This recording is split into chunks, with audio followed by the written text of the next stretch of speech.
Hello everyone, আসসালামু আলাইকুম। কেমন আছেন সবাই? আলহামদুলিল্লাহ, আল্লাহর অসীম রহমতে এবং আপনাদের দোয়া ভালোবাসে আমি খুবই ভালো আছি। আজ আমি আপনাদের সাথে শেয়ার করব একটি কমন এবং ইউনিক একটি রেসিপি যা বাংলাদেশের মানুষের কাছে খুবই ফেমাস। এই রেসিপিটি পাবদা মাছ দিয়ে শিমের বিচি। তো আমি যেভাবে করছি আমি সেটা আপনাদের সাথে শেয়ার করছি। তো ফার্স্টে আমি বার্নারে একটি পাতিল বসিয়ে তার মধ্যে রান্নার রেগুলার অয়েল দিয়ে অয়েলটা সামান্য গরম হওয়ার সঙ্গে সঙ্গে দিয়ে দিলাম কাসুরি মেথি ও কালো জিরে। কাসুরি মেথি কালো জিরে ফোড়ন দিয়ে আমি রান্নাটা করব। তো একটু নেড়ে চেড়ে নিয়ে তার মধ্যে অ্যাড করে দিলাম পেঁয়াজ কুচি। এখন পেঁয়াজ কুচি, কাসুরি মেথি এবং কালো জিরের সংমিশ্রণটি ব্রাউন কালার আসা পর্যন্ত ভেজে নিব।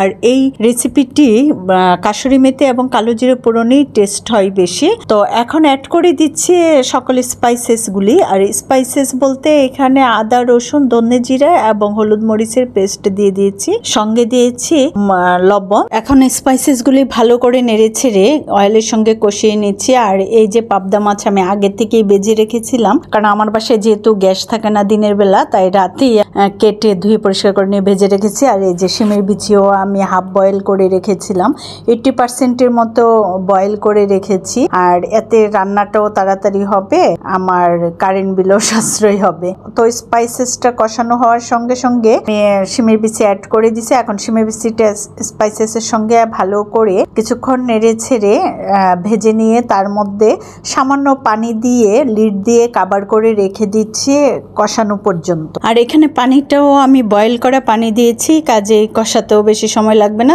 তো 5 মিনিট পর আমি ঢাকা সরিয়ে আবারও একটু নেড়ে ছেড়ে লিড দিয়ে কভার করে রেখে দিয়েছি 5 মিনিটের জন্য। এবং 5 মিনিট পর ঢাকা সরিয়ে আবারও কিছুক্ষণ নেড়ে ছেড়ে কুক করে নিচ্ছি।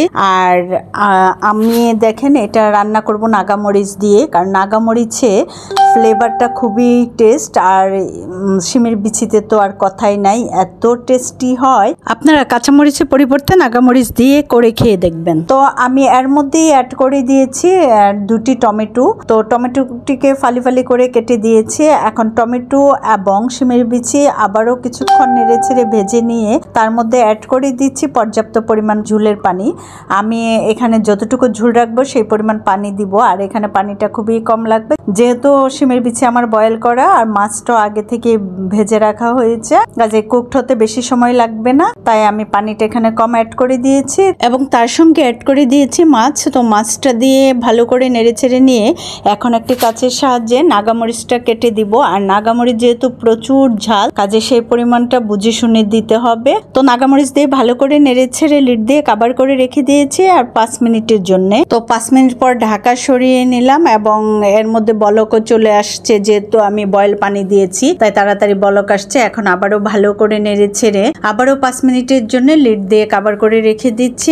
এবং 5 মিনিট পর লিড সরিয়ে তার মধ্যে অ্যাড করে দিয়েছি ধনেপাতা কুচি, কারণ আমার রেসিপিটি অলমোস্ট কমপ্লিট। তো এখন আর 2 মিনিট রান্না করে নামিয়ে নিলেই রেডি হয়ে যাবে, কারণ ধনেপাতা দিয়ে আর বেশিক্ষণ রান্না করা যায় না।